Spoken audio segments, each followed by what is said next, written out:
word. Those with dyslexia experience that laborious pace every time they read. When most people think of dyslexia, they think of seeing letters and words backwards, like seeing B as D and vice versa, or they might think people with dyslexia see saw as was. The truth is, people with dyslexia see things the same way as everyone else.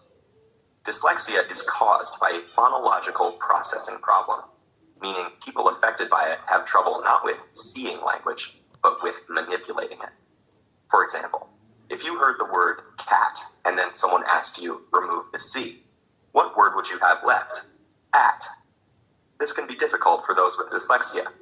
Given a word in isolation like fantastic, students with dyslexia need to break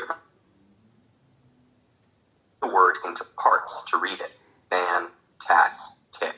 Time spent decoding makes it hard to keep up with peers and gain sufficient comprehension.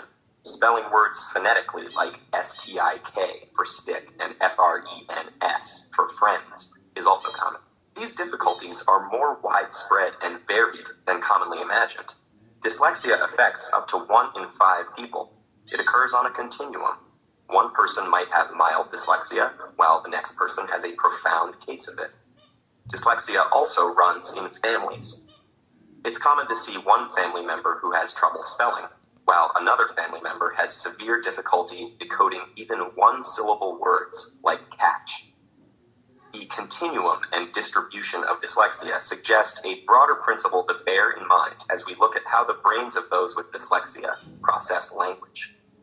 Neurodiversity is the idea that because all our brains show differences in structure and function, we shouldn't be so quick to label every deviation from the norm as a pathological disorder, or dismiss people living with these variations as defective.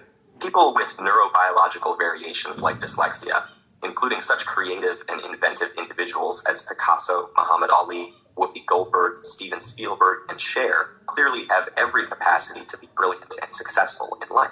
So here's the special way the brains of those with dyslexia work. The brain is divided into 2 hemispheres.